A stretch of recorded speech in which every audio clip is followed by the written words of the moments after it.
Olá pessoal, tudo bem? De volta com mais um De Frente com a Notícia, aqui pela nossa TV Notícia, canal 524 da NET. Como eu prometi para vocês, sempre pessoas de expressão, pessoas importantes aqui na área política, econômica e também cultural, não só da nossa cidade, região e de todo o Brasil, né? Hoje eu tenho o prazer de estar aqui no escritório, aqui na cidade de Santa Bárbara do Oeste, do secretário nacional de Mobilidade Urbana, o Denis Andia. Tudo bem, Denis? Muito obrigado por receber a gente aqui no seu... É um gabinete, no seu escritório. Não é o gabinete de Brasília que eu vou estar lá qualquer dia, mas é aqui em Santa Bárbara do Oeste. O convite já está feito, inclusive. Magrão, eu que agradeço o convite para esse nosso bate-papo com todo mundo aí que está nos assistindo. É uma honra poder recebê-lo aqui, fazer parte dessa trajetória e dessa história que você está escrevendo aí, mais uma vez, um novo ciclo importante para o jornalismo,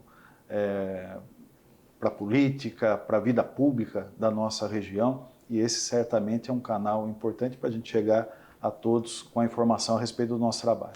Você sabe que hoje a palavra conexão, né, conectado, é uma palavra que está no nosso dia a dia a todo momento. Então, não só aqui pela TV Notícia, como também pela Rádio Notícia, também pelas redes sociais, ainda no jornal Sou Notícia, a gente tem aí um grupo de comunicação com as coisas mais antigas e tradicionais, como o rádio, que nunca vai acabar, na minha opinião, e com as coisas novas, que é a tecnologia das redes sociais, que está aqui também, e a própria TV também, que você pode ver aí no canal 524. Bom, Denis Andia, eu preciso fazer aqui uma pequena retrospectiva desse nosso novo programa, aspas, né? Porque é o De Frente com a Notícia e de frente com o Denis Andia, de frente com a verdade, de frente com a conversa, porque não tem como, é olho no olho, né? Isso. Então a gente está aqui conversando para falar e para transmitir para os nossos telespectadores, internautas, enfim, aqui, o pensamento com as expressões e tudo que acontece através da imagem. Denis Andia, hoje você está com quantos anos? Hoje eu estou com 53 anos de idade. Você foi eleito prefeito de Santa Bárbara do Oeste com 41. 41 anos, Magrão. Foi lá no ano de 2012, para o início do mandato em 2013. Eu falo e repito, né, que você e o seu grupo, na época, pelo PV, revolucionaram aqui a cidade de Santa Bárbara do Oeste no que diz respeito à parte política e econômica, enfim, tudo que envolve aí um grupo político e também a prefeitura. Nesses tantos anos, mais de 10 anos que você está na política, porque antes você não era um cara político. Eu sempre participei da política. Mas você não era vereador, não tinha cargos assim, né? Mas sempre fui alguém, enfim, do enredo da política, né? Eu sempre observei muito a nossa cidade. Acho que um bom observador, quando ele também gosta de colocar suas opiniões, ele está fazendo política, né? E é assim que eu entendo que eu ingressei na vida pública, na política. Nunca foi um sonho, como alguns podem imaginar, olha, era um sonho de criança, eu quero ser prefeito. Não, nunca aconteceu isso aí. As coisas vão acontecendo conforme o tempo vai passando e as ações que a gente vai tomando. Eu acho que ser um bom observador, olhar criticamente a cidade, como eu sempre olhei, expressar as minhas opiniões com clareza, como sempre fiz, na época ainda que sequer existiam as redes sociais, a internet sequer existia, a gente fazia isso na conversa, no dia a dia. A sua formação qual é? Eu sou formado em comunicação social. Comunicação social. Publicidade, marketing. Publicidade e marketing. No momento em que essa oportunidade aconteceu, né, eu estava preparado, conhecendo a cidade, sabendo os principais desafios da cidade e sabendo condensar esse conhecimento que eu adquiri através das pessoas, condensar num plano de governo que fez sentido. Eu acho que isso fez as eleições lá de 2012 terem o resultado que tiveram, com o nosso ingresso aí nesse período que se estende até hoje. Eu vou fazer uma pergunta ao contrário. Você tem certeza, acredito que sim, tanto que você foi reeleito, que a população reconhece o trabalho do seu grupo, tanto no primeiro mandato, não vou entrar no mérito do que foi feito ou não, no primeiro mandato e no segundo mandato, tanto que de repente você foi reeleito no segundo mandato. Você tem certeza que a população reconhece tudo isso que foi feito? Eu não acredito que reconhecimento é a palavra que expresse melhor essa relação que a gente tem que ter. Eu acho que é uma voto, né? Eu acho que aí é a questão. A cada ciclo, né, você presta contas e entende da população se aquela prestação de contas de tudo que foi feito, se aquilo fez sentido para as pessoas. Então, acho que é uma revisita permanente às novas ideias e àquilo que foi realizado. O município de Santa Bárbara do Oeste evoluiu muito, se desenvolveu em áreas que ele não se desenvolvia ao longo da sua história. Você acha que você teve uma participação fundamental nisso que você está dizendo? Não tem como eu me colocar fora disso, né? Não, mas tipo assim, as suas ideias, sim, da maneira que foi colocada. Porque eu sempre falo, Santa Bárbara era uma cidade meio que parada no tempo, próxima à cidade americana, que também, né, teve lá os seus problemas, Santa Bárbara também, próximo de Piracicaba, próximo de Campinas, na região metropolitana de Campinas, aqui é a região metropolitana de Piracicaba, né? Santa Bárbara faz parte? Campinas. Campinas também faz parte de Campinas, que agora tem a região metropolitana de Piracicaba também. E, a partir do momento, não estou aqui para puxar o saco do Denis, não, muito pelo contrário, eu sei como é que era a política de Santa Bárbara antes do grupo do Denis Andia. Não se fala mais de problemas antigos, problemas não republicanos, se é que você me entende, por exemplo, do seu governo, e tanto agora depois com o seu apoio no Rafael, mas isso é uma outra história também. Foi um degrau?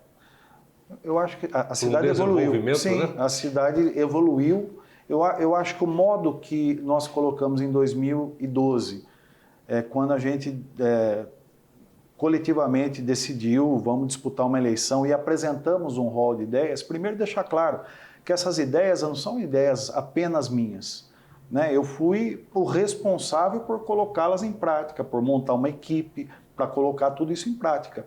Mas é uma somatória de ideias. As ideias que inicialmente elaborei, pensei, observando a cidade, mas que se juntaram a outras infinitas ideias que a gente coleta com as pessoas.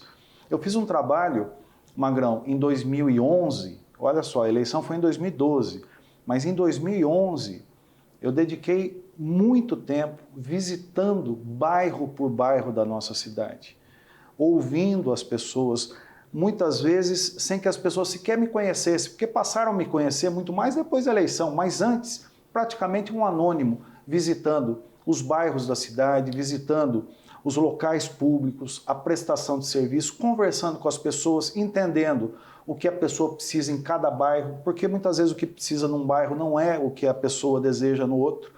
Ouvi todo mundo, juntei essas ideias, junto com as ideias que a gente já tinha, as macro ideias de desenvolvimento da cidade, os principais eixos de estruturantes da cidade, e criamos um plano de governo execuível, que fazia sentido para as pessoas. Isso, eu entendo que é o que permitiu a vitória em 2012, permitiu que fizéssemos um bom trabalho ao longo do primeiro mandato, que de maneira inédita a população de Santa Bárbara reconduzisse a um segundo mandato, foi a primeira vez que um governo foi reeleito em Santa Bárbara do Oeste. Também, quando o desafio do governo reeleito veio até a gente, e muitas vezes o segundo mandato é um mandato que desacelera, não, o segundo mandato nosso foi tão bom ou até melhor que o primeiro mandato. Isso tudo permitiu, foram outros desafios, importante dizer, a gente tinha desafios diferentes no primeiro mandato do que a gente teve no segundo. Tudo isso permitiu encaminhar, né? Ainda que naquela época o Rafael politicamente fosse alguém pouco conhecido, mas permitiu a força desse trabalho que o Rafael, que é um técnico concursado da prefeitura, que assumiu funções importantes dentro do nosso período. Tanto que o seu primeiro vice-prefeito não foi o Rafael. Era o Anísio, e o Rafael foi o vice no segundo mandato. Permitiu que a força desse trabalho levasse adiante para um terceiro mandato desse mesmo grupo, uma pessoa que é um técnico da prefeitura, que passou por diversas funções, exerceu bem as suas funções e pôde nos representar nas eleições de 2020. Deu sequência a esse trabalho, fez um trabalho coerente com tudo que a gente já havia realizado, buscou uma reeleição e pela segunda vez Santa Bárbara do Oeste reelegeu um prefeito. Eu tenho que tocar nos assuntos aí, né, que a gente sabe que o país está dividido. Você saiu do PV, que era também o partido do Rafael. O Rafael foi para o PL e você foi para o MDB. Ambos saímos e viemos para o MDB.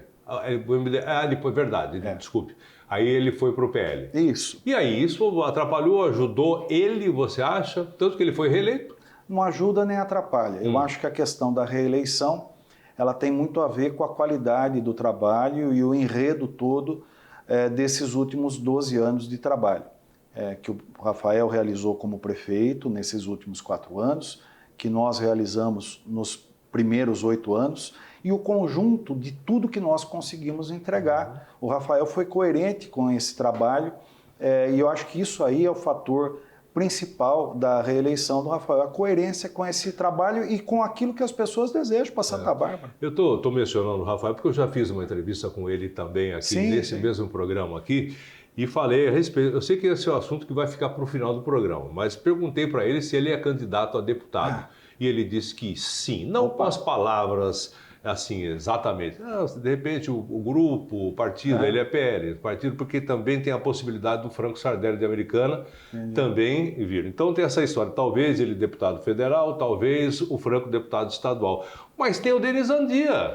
Denis Andia é MDB, faz parte do grupo ou não faz mais parte do grupo? Porque se você falar que vem para deputado, você vem para deputado também em Santa Bárbara do Oeste, só que pelo MDB. Vem? Vem. Com certeza, eu acho que é o meu caminho natural, né? Outro grupo, o mesmo grupo? Eu acho que é a mesma ideia, o Magrão. Eu acho que está muito claro aqui para a gente em Santa Bárbara do Oeste que o que fez dar certo esses últimos 12 anos foi a força das ideias e da realização através da ação do trabalho. É isso que fez dar certo. Eu acho que qualquer candidatura que parta aqui de Santa Bárbara do Oeste, e todas são sempre bem-vindas, elas vão ter sempre muito mais força quando amparadas, não por partidos políticos, mas amparadas pela força dessas ideias que transformou a nossa cidade. Você acha que o eleitor não vota no partido, vota na pessoa? Eu acho que vota na pessoa. Claro que tem gente que pensa, eu não posso dizer pelas pessoas, eu acho que tem gente que vota pelo partido, e às vezes é para um lado, tem gente que vota para outro partido, vota de outro lado, tem gente que vota pelo trabalho. E tem gente que vota, muitas vezes, para determinadas eleições pelo partido e vota... Outras pela pessoa. Pela pessoa, pelo trabalho. Não é tanto pela pessoa, eu acho que é pelo trabalho que a pessoa representa, né? Eu acho que ninguém quer ter um político de estimação, né? Mas as pessoas querem ter uma pessoa em quem pode confiar, que o trabalho vai resultar em melhoria para o dia a dia delas. Você veja bem, a gente falou a respeito do PV, falamos a respeito do PL, no caso do Rafael, e você a respeito do MDB também, junto com o Rafael, que acabou indo para o PL, e você para o MDB, continuou no MDB. Quer dizer, o partido que você estava é um partido que você achou que iria lhe prejudicar pela federação que aconteceu com o PT, com o PCdoB, coisa que não batia com a sua parte ideológica, pelo que eu imagino. Tanto que, de repente, você mudou de partido. E hoje em dia você chegou a ser indicado e é secretário nacional de mobilidade urbana pelo MDB, um dos cargos mais importantes. Eu sempre faço questão de... o pessoal que não conhece, o mais importante foi sim o ministro Ralph Biasi. Certo que ele ficou pouco tempo também com o Sarney, né? Ministro de Ciência e Tecnologia, se não me engano. Ciência e Tecnologia, Ralph Biasi. E depois Denis Andia. Não tem um outro aqui da nossa região que chegou tão longe no que diz respeito à importância da federação. Hoje você é o cara mais importante aqui da nossa região. Fazer um parêntese só. Fique à vontade. A importância, ela não está no cargo que a gente ocupa. A importância está no resultado que a gente realiza através do cargo que a gente ocupa. Não, tudo bem, a importância está aí. A gente tem que colocar para a população que não sabe exatamente do que você quis colocar a liturgia do cargo, né? Você é um cara que é secretário, então você está lá em Brasília e pode facilitar as coisas. Por quê, Denis? A gente está numa campanha, eu principalmente lá na Rádio Notícia, nesses tantos anos que a gente já está por lá, a gente precisa fazer deputado aqui na nossa região. E com todo respeito, pode ser você, pode ser outro, a gente tem que ter de Santa Bárbara, de Americana, de Nova Odessa, pelo menos aqui nessas cidades conurbadas. A Americana teve 4. Santa Bárbara do Oeste teve um Zé Maria lá atrás também, que já faz muito tempo.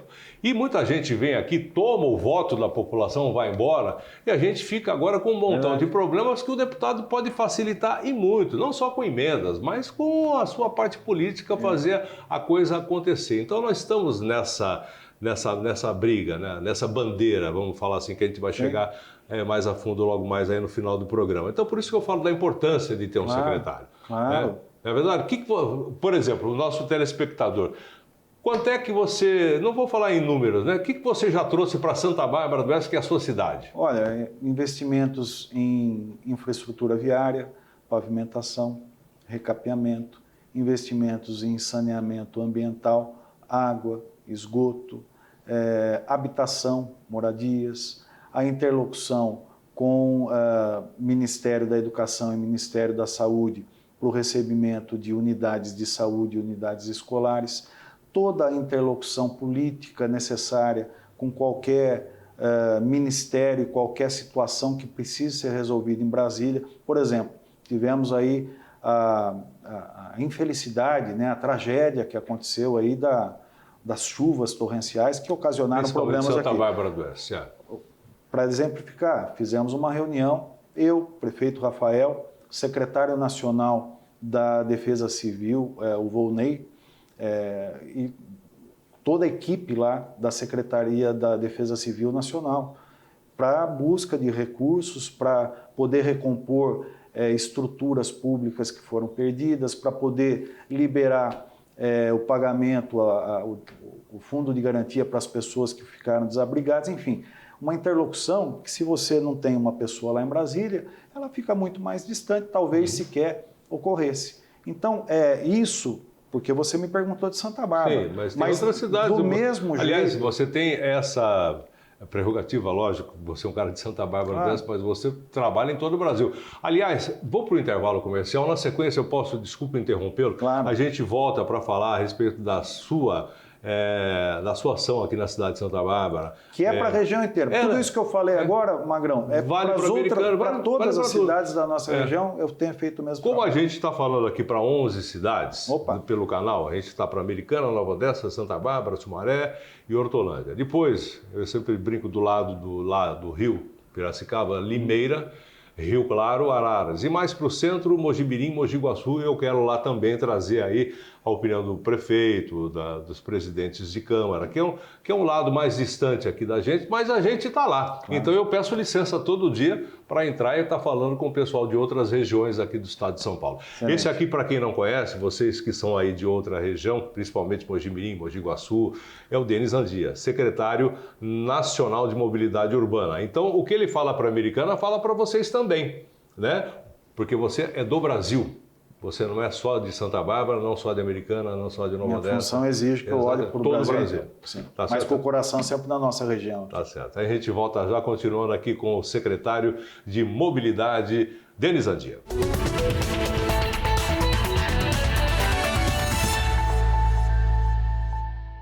Ok, estamos de volta aqui pelo canal 524 da NET, TV Notícia, de frente com a notícia, de frente com o secretário nacional de Mobilidade Urbana, Denis Andia, que está conversando com a gente, falando a respeito aí das prerrogativas do cargo, enfim, o tempo que ele foi prefeito aqui em Santa Bárbara do Oeste e os seus planos para o futuro, que a gente vai chegar lá daqui a pouquinho. Bom, Denis Andia, você estava falando a respeito do que você pode fazer para as cidades, através do seu cargo. Pode continuar. Então, você usou o exemplo de Santa Bárbara do Oeste, discorri aqui a respeito de uma infinidade de coisas que a gente teve a oportunidade ao longo desses 2 anos de trazer para Santa Bárbara do Oeste. Mas esse mesmo esforço, esse mesmo empenho, eu tenho buscado para as outras cidades. Também a cidade de Americana, recursos para pavimentação, para recapeamento, a disponibilidade de buscar recursos para os projetos que a Americana vier a apresentar no setor de água, de esgoto.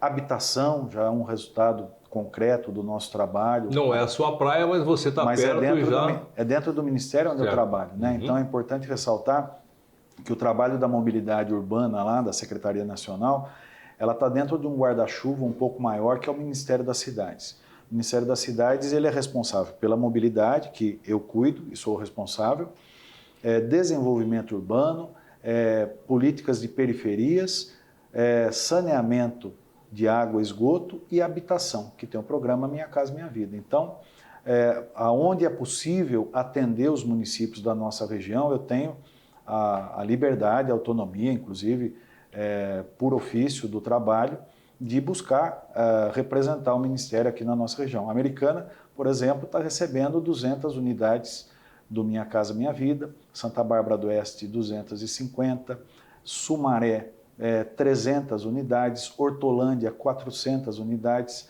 Nova Odessa, 150 unidades, entre tantas outras aí, cidades da nossa região, que eu tive a oportunidade de fazer a interlocução, estar ali próximo, né? Podendo dizer, olha, aquela cidade realmente está precisando, vamos fazer um esforço aqui. Dentro do que o programa já permite distribuir para cidades do Brasil e do nosso estado, mas buscando levar os nossos pleitos para lá, fazendo a representação das nossas cidades lá em Brasília.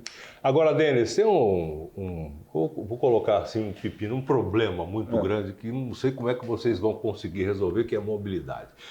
Mobilidade urbana mesmo. Claro. Estamos falando aqui de rodovia Anhanguera, estamos falando aqui desse trecho que sai aqui do pedágio de Nova Odessa, que vai até o entroncamento com a rodovia Dom Pedro. Todo dia na rádio eu faço e trago o boletim. Não tem solução, não tem para onde ir. As marginais que foram feitas para aliviar estão lotadas. Período entre 6h30 da manhã, 8h30, 9 horas, dependendo do dia. Se acontece um acidente, então é um caos e trava tudo. E não tem para onde ir, não tem para onde correr.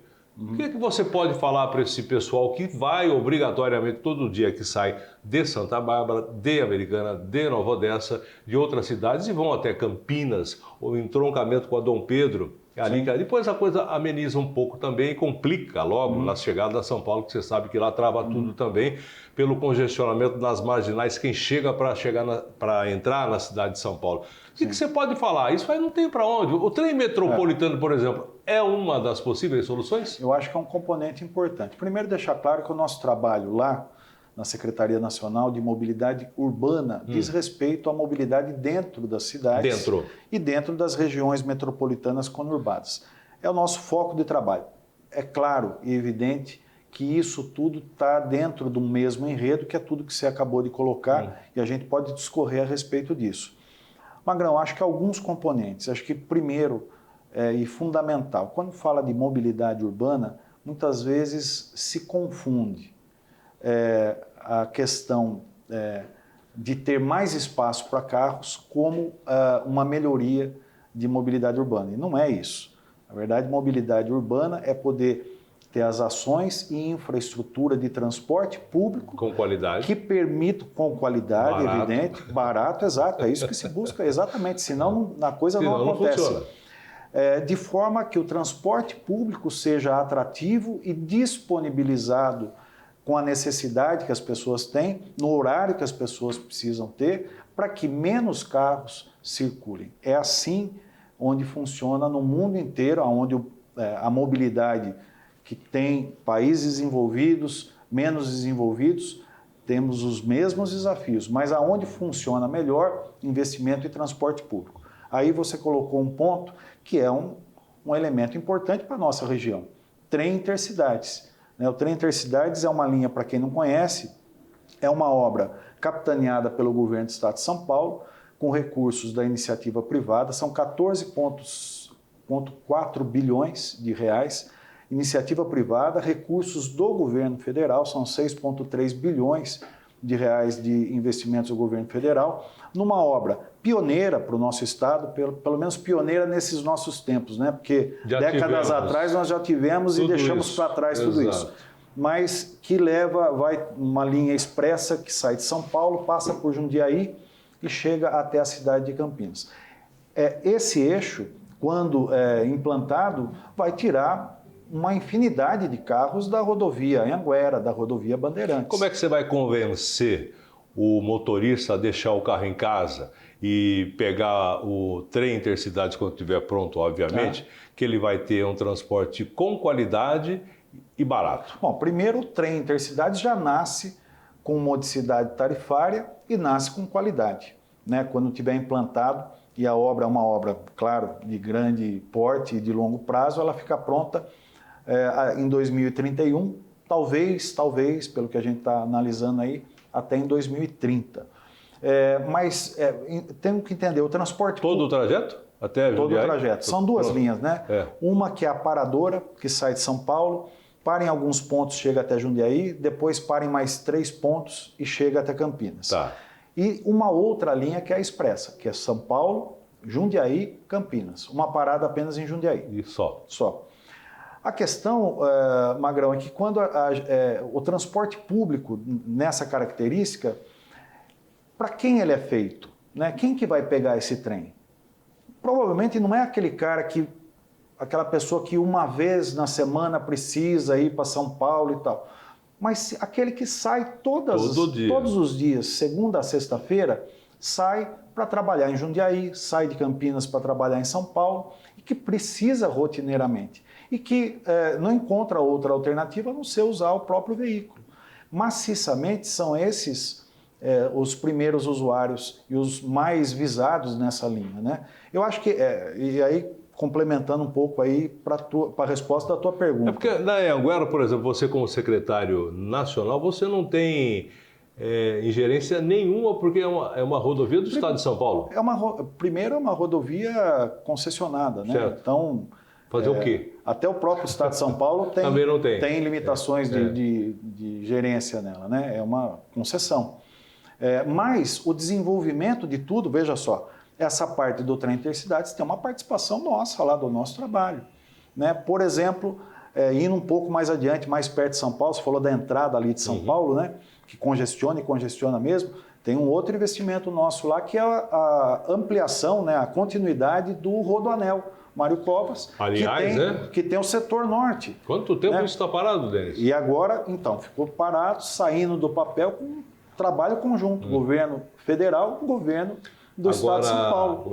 E que vai aliviar muito aquela entrada, né, que nós temos ali a partir do Rodoanel, ou seja, um pouco antes, o congestionamento. Quem vai para São Paulo com frequência sabe a dificuldade que é. Ficou parado por falta de licença ambiental, é isso, né? Entre vários fatores e falta de recurso também, né? Eu acho que o aporte de recurso do governo federal junto com a iniciativa privada, junto com o governo do Estado de São Paulo, a junção disso tudo é que faz acontecer. Denis, você já foi prefeito 2 vezes, você agora é secretário, e eu gostaria que você falasse a respeito de eu falo, um elefante branco, não é o caso, mas veja bem, é uma obra que está aí há muito tempo e não termina, o corredor metropolitano. Né? Consumiu muito dinheiro, vem consumindo, acho que muito dinheiro, porque não está pronto.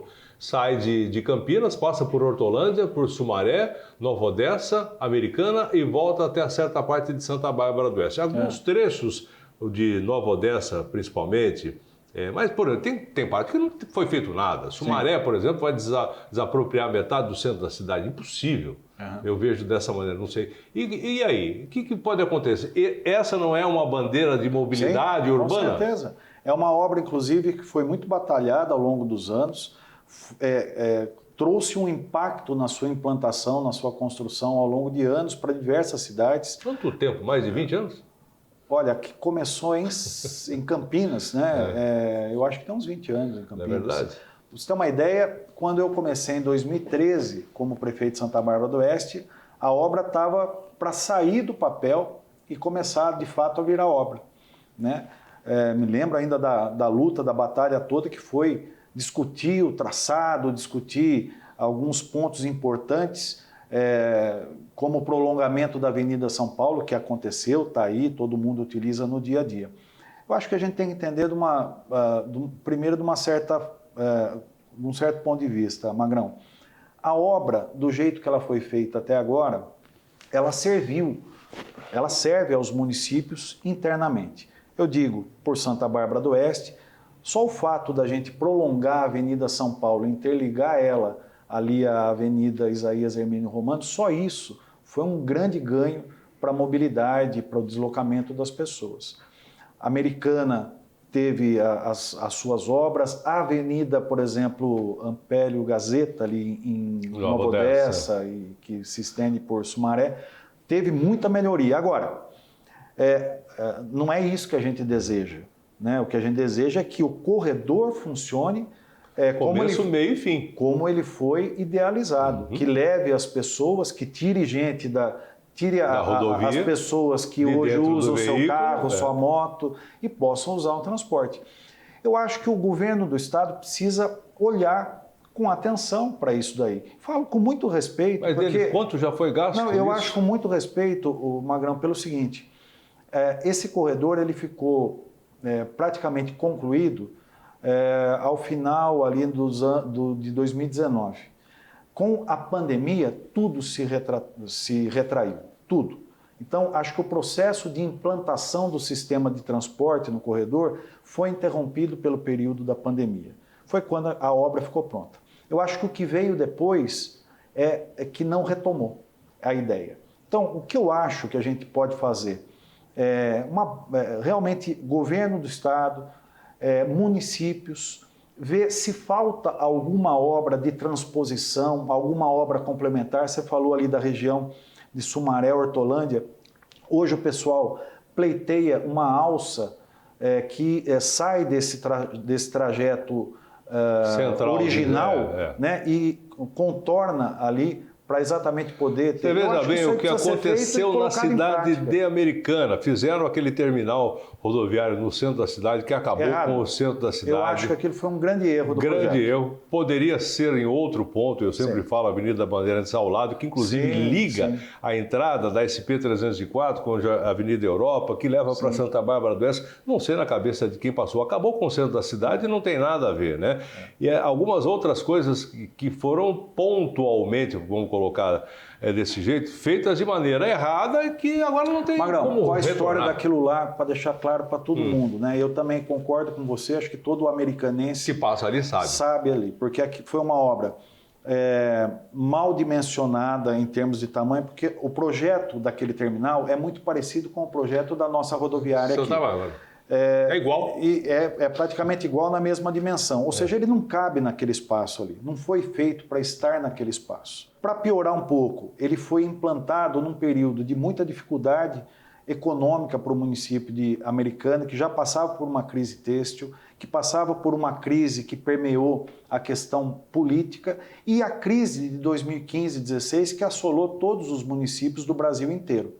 Juntou tudo isso com uma obra que ficou parada durante 4 anos no coração comercial da cidade americana. Acabou com o centro da cidade. Acabou com o comércio de Americana. Verdade. Foi um grande erro. Hoje o pessoal fala, Santa Bárbara do Oeste, desculpa interrompê-lo, Denis, mas é um elogio. O pessoal vem no centro de Santa Bárbara do Oeste, está cheio, está vibrante, pulsante. O pessoal vai no centro de Americana, não tem ninguém. Tudo bem que de repente as coisas mudaram, você tem um centro lá na Iacanga, o centro assim, né? Foram transferidos para alguns pontos da cidade, totalmente diferente de Santa Bárbara do Oeste. Por exemplo, Santa Bárbara hoje é show o centro da cidade. Não é porque você que está aqui falando, né? Só vem aqui dar uma olhadinha que você vê como é que de repente está aí. Americana está sua loja fechada. Mas nós estamos falando de mobilidade. Desculpe interromper, porque eu tenho que acelerar aqui, que a gente tem que falar da outra parte ainda. Tem uma coisa que eu quero que você fale. Nós estamos aqui numa briga, é uma coisa que de repente eu não sei qual será o final, imagino até.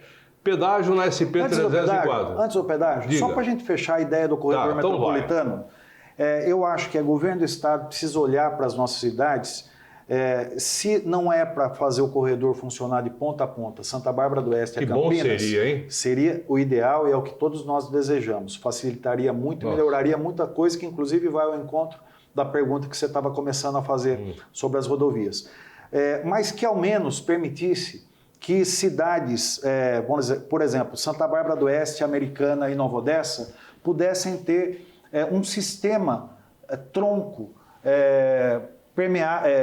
estruturado por esse trecho do corredor metropolitano que passa pelas nossas cidades. Eu acho que um bom arranjo entre os municípios, entre as prefeituras e o governo do estado de São Paulo, poderia criar, se não essa linha que vai de Santa Bárbara a Campinas, pudesse criar uma linha que nos sirva Nova Odessa, Americana e Santa Bárbara. Só para fechar a ideia, para poder... Tá, agora eu vou ter que fechar também. Eu vou ter que ir para o intervalo para dar certo o nosso tempo aqui também. A gente começa com o SP-304, pedágio é um assunto polêmico que vem aí movimentando a parte política. Eu quero saber até onde você pode interferir, se é que você pode. Claro. Acredito até que não, mas você que vai responder. E depois a gente fala a respeito da parte política do Brasil, da região e das próximas eleições 2026, onde o Denis já falou que vem como candidato a deputado federal. Falou com todas as letras. É pré-candidato, lógico. Mas você sabe quem... Bom, é uma outra história. Depois a gente fala a respeito disso aí. A gente volta já.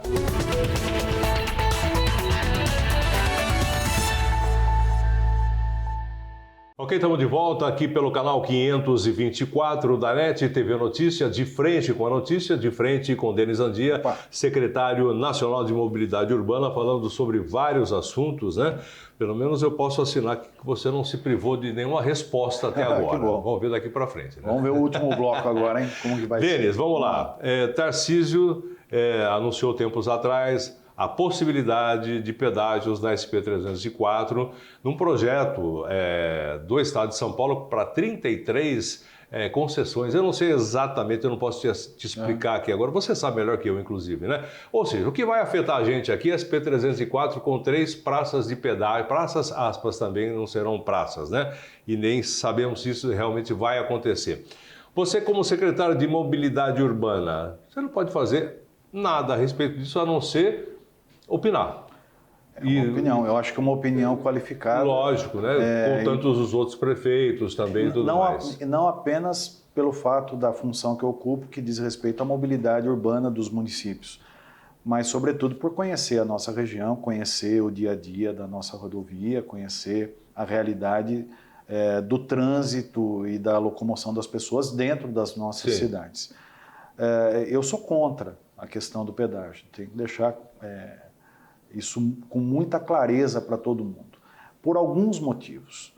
Eu entendo que esse trecho, Magrão, da nossa SP-304 é um trecho muito diferente de outras situações e outras rodovias desses 33 projetos que você mencionou estado afora.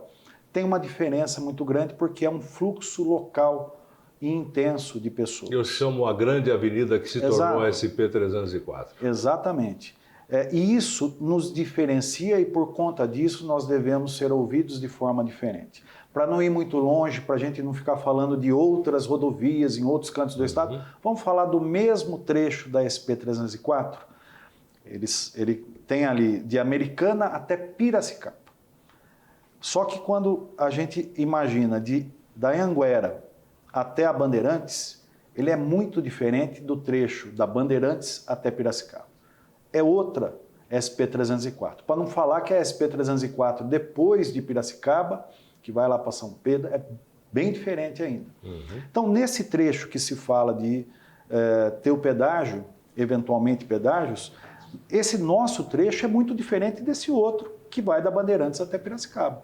É um trecho até Piracicaba pouco usado como um fluxo local, né? A pessoa está indo realmente para Piracicaba, ela não está ali no meio do caminho. Indo e vindo. Exato. Todo dia. Exato. Ainda assim, acho que a solução ali para esse trecho também não é pedágio. Agora, no nosso, nós temos que levar em conta, e essa é a questão que tem que ser levada para o debate com o governo. E veja aqui, sem questão partidária, sem questão ideológica, sem nada disso. Nós temos que falar de trabalho e de resultado. Eu me sinto muito à vontade, porque tenho uma relação pessoal com o governador Tarcísio muito próxima, tenho uma relação de trabalho muito próxima, são diversos projetos que a gente tem da Secretaria Nacional de Mobilidade, junto com o governo do Estado de São Paulo, tem linha 2 do metrô, linha 4, linha 5, linha 9, linha 8, linha 11, linha 17, monotrilho, tem trem intercidades, tem uma porção de coisas que a gente faz conjuntamente. Nós temos uma relação de trabalho muito importante. Mas falo também à vontade por ter sido prefeito da cidade e por conhecer um pouco disso tudo. Nós temos que olhar o impacto que qualquer pedágio vai trazer para dentro dos municípios. Hoje a grande discussão é o valor do pedágio, quantas pessoas vão gastar, se vai ter investimento na rodovia, não vai e tal. E a gente tem que olhar o que vai acontecer dentro das cidades. O pedágio, seja pelo modelo de praça, seja pelo pagamento por trecho, seja R$4, seja 80 centavos, seja o que for, ele vai implicar como consequência um desvio de uma parte desse fluxo que hoje está na SP-304, que vai para dentro das cidades. Então, primeiro ponto em relação a isso, nós não temos infraestrutura viária dentro das nossas cidades para comportar sequer 10% desse fluxo que venha, mas eu acho que vem um fluxo maior do que isso. Então, nós não temos dispositivos, nós não temos avenidas marginais, nós não temos avenidas dentro do nosso espaço, nós não temos corredores de ônibus com faixas exclusivas, nós não temos rotatória, sinalização, nós não temos equipamentos que minimamente permitam que o fluxo a mais recebido não congestione ainda mais os pontos que já são congestionados e não crie novos pontos de congestionamento. Outro ponto é segurança. A moto, o carro, o caminhão que passam a transitar dentro dos municípios para evitar a rodovia, eles vão ocasionar situações de maior risco para todo mundo, inclusive para os pedestres, para os ciclistas, para todo mundo. Então, nós não temos infraestrutura dentro das cidades, não estou falando da rodovia, estou falando dentro dos municípios, tanto Americana como Santa Bárbara do Oeste, principalmente. Esse fluxo de mobilidade, nós não temos isso. Outra coisa, eu acho que isso também é importante, essa estrutura, ainda que a gente tivesse, ela vai ser exigida ainda mais, com mais veículos, com mais fluxo dentro. Hoje já é difícil os municípios conseguirem dar conta da manutenção, do recapeamento, da manutenção do dia a dia das vias, né? Deixar elas em boa qualidade e com mais segurança para as pessoas. Imagine com um fluxo maior, a demanda por essa manutenção vai ser ainda maior. Alguém vai dizer, não, mas o pedágio traz recursos também para os municípios. É ínfimo dentro do desafio novo que os municípios vão passar a ter de manter as suas vias internas em ordem. Então, eu acho que é um assunto, Magrão, que precisa ser amplamente debatido no seguinte sentido. Quando se fala de um programa de 30 e tantas rodovias, não existe essa ideia de que o dinheiro que você arrecada aqui, você gasta aqui, investe aqui. E que são todas iguais, né? Isso vai para um pacote todo, né? Para um orçamento todo, para um fundo todo de recursos. E nós aqui devemos, pelas mesmas condições de ser uma rodovia de fluxo local, nós devemos ser a prioridade do olhar do governo do Estado. Esse trecho tem que ser olhado como prioridade de investimentos que o governo tem.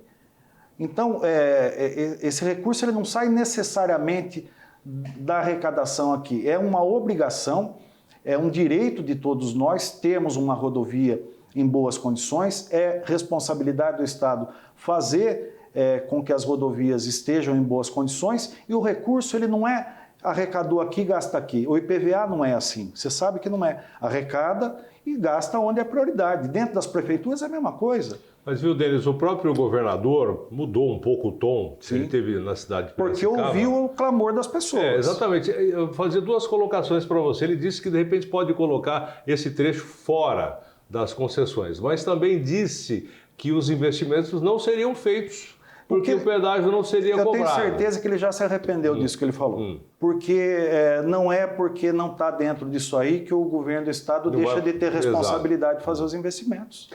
Ele vai ter recursos a mais e muitas vezes determinadas rodovias vão precisar de investimentos menores do que esse nosso aqui, que é um trecho curto. Quem é que pode realmente fazer uma pressão no governo estadual que de repente tenha resultado? Eu sempre falo que tem muita gente tentando tirar proveito da situação para aparecer, porque é um ano pré-eleitoral, você sabe que isso acontece, né? Exatamente. O vereador pode fazer alguma coisa, prefeito pode fazer alguma coisa, ou tem que se juntar em alguma frente e tal, para de repente... O Tarcísio, presta atenção. Aqui a coisa é um pouco diferente, como você está acabando de dizer. Você se juntaria a esse pessoal para fazer esse tipo de pressão? Já estou junto. Ao dar essa declaração e outras tantas que eu já dei ao longo desses últimos dias e semanas, eu já me junto àqueles que desejam que essa questão seja melhor debatida. Acho que a primeira coisa, as primeiras pessoas que precisam ser ouvidas, a população. Ponto, para começar. Ponto. Eu acho que a população já deu... Mas não teve a tal da audiência pública? esses são processos burocráticos, fazem parte do processo e muitas vezes a nossa população sequer fica sabendo que isso acontece. A partir do momento que se tornou público, de fato, não em audiência, mas olha, porque você vai ter que pagar porque pedágio. a imprensa fez, cumpriu o papel e divulgou para todos, a partir daí as pessoas colocaram a sua opinião. A partir desse momento, os representantes precisam também se posicionar e eu acho que é o que tem acontecido. O posicionamento dos gestores, dos prefeitos aqui da nossa região, das câmaras legislativas, acho que tem acontecido. E eu acho que já tem dado efeito, inclusive. Acho que houve um discurso aí semana passada, agora essa semana mudou um pouco. E eu acho que a gente tem que saber trabalhar com essas informações, porque uma vez reconhecido pelo Estado que ele tem que fazer os investimentos, mas com pedágio e sem pedágio, seja, ele vai ter que fazer. Ele já reconheceu que tem que fazer. Então nós temos aí uma boa deixa para cobrar o governo do Estado de cumprir o papel dele. Tá. Sem questão partidária, sem questão ideológica, volto a dizer, fico muito à vontade. O meu partido, o MDB, é um partido que apoia o governo do Estado de São Paulo, mas nessa questão a gente tem uma divergência inicial, mas toda o respaldo para a gente criar um bom debate que chegue na melhor situação para todas as pessoas aqui da região e que possa cumprir o que o governo precisa realizar enquanto trabalha. A falar a opinião do secretário nacional de Mobilidade Urbana, o Denis Andia, que juntamente com os prefeitos e vereadores de todas as cidades envolvidas, tem aí o direito e a obrigação de pressionar o governador. Pode titubear, tem que ser claro. Por falar em muito claro, você falou que você vai ser candidato a deputado, pré-candidato, como você me corrigiu aqui, pré-candidato a deputado federal aí pelo MDB. Sim. A gente está nessa bandeira já faz algum tempo, desde que a gente perdeu aqui os deputados, principalmente em Americana, tivemos 4. Sim. Isso facilita muito. Por exemplo, essa história do pedágio, por exemplo, se a gente tivesse um deputado estadual, eu acho que era uma pressão um pouco maior. Como eu sempre falei também a respeito do deputado federal Vanderlei Macris, na época o deputado Cauê Macris, que era filho, eles sempre bateram e bateram junto que aqui não teria. Enquanto eles foram deputados, realmente não teve, muito se falou. Isso não é uma novidade. Sim. Já há muito tempo se fala nisso. Eu, como prefeito, passei por 2 situações, uma no governo Alckmin e uma no governo João Dória, onde houve essa mesma conversa e a gente foi muito claro em relação aos 2 governadores, respeitando o trabalho de qualquer um deles, como respeito agora, de que aqui não. Você lembra, já que você está falando nisso, a rodovia dos Bandeirantes era para cortar Santa Bárbara do Oeste no meio. Lembra disso? E se não fosse o trabalho feito pelos políticos, a Santa Bárbara hoje estaria dividida. Com certeza. Você lembra disso, né? A história das 2 cidades seria totalmente diferente. Totalmente Creio diferente. que Santa Bárbara do Oeste ganhou muito com essa mudança. Aliás, há de se registrar, o prefeito à época era o José Maria de Araújo Júnior, e ele conduziu, liderou essa mudança da rodovia, que hoje para Santa Bárbara foi uma posição muito melhor. Quando a união acontece, as coisas mudam, né? Exatamente. Então, agora falando a respeito dessa sua candidatura, que a gente está falando aí e tal, aí você tem que sair da secretaria para colocar o seu nome à disposição aí para a eleição. Quanto tempo antes? 6 meses antes. 6 meses antes. Então, é o prazo que tem. Eu acho que dentro daquele ano de 2026 que vem pela frente aí, acho que ao sair da função que eu estou hoje e que, diga-se de passagem, importante fechar esse ciclo, que é um ciclo de trabalho pelo Brasil. Acho que a gente tem feito um trabalho gigantesco, importante, de qualificar o transporte público, de criar os principais eixos que vão dar o desenvolvimento e as principais obras dos próximos 20, 30 anos para o Brasil. Trabalho muito sério que a gente tem feito, com recurso, mas com a amarração de todo o setor que estava disperso ao longo dos anos, das décadas, e que a gente conseguiu juntar esses pontos e olhar todo mundo para o mesmo lugar. Magrão, corriqueiro no dia a dia do setor de transporte público que nós encontramos um eixo necessário e importante para o nosso trabalho. Então, isso tem acontecido. Eu quero fechar esse ciclo. E esse ciclo, desejo fechar. Deus sabe muito mais do que a gente sobre os nossos caminhos, com certeza. Eu desejo encerrar esse ciclo. Ao encerrar esse ciclo, ter que me afastar para uma eventual candidatura, é também o momento do arranjo político, até dessa vaga que hoje eu me coloco como suplente, né, ali na marca do pênalti, a possibilidade, dentro de um arranjo com o partido, da gente poder assumir a vaga lá até antes das eleições do ano que vem. E se isso acontece? Opa, vou muda os seus planos, por exemplo, uma candidatura? Lógico, de repente você já seria deputado, no caso, né? Sim. Mas aí como é que fica? Eu acho que só reforça, né? Eu acho que, volto a dizer, Deus coloca o caminho de uma forma que é muito melhor do que a gente planeja. Eu entendo, Magrão, que hoje eu desenvolvo uma função que ela é importante para o Brasil, é importante para a nossa região. Sim, não tenho dúvida. Eu tenho trazido muitos recursos para a nossa região, feito às vezes, embora não seja deputado, mas eu tenho feito a interlocução e trazido os recursos como um deputado traria. Deputado traz mais ou traz menos que secretário? Eu acho que eu trouxe bem mais, bem mais, com toda, me permitam a franqueza, mas é um pouco mais amplo que a gente consegue fazer no nível do executivo. E você vem junto com o seu grupo, eu falo o seu grupo, porque daí eu vou ter que envolver o Rafael, eu vou ter que envolver aí o Franco Sardelli, eu vou ter que envolver outras pessoas nesse jogo de xadrez que se está se colocando, para saber, porque precisa do apoio do partido, precisa o nome ser aprovado, pré-candidato, como você bem falou, tal.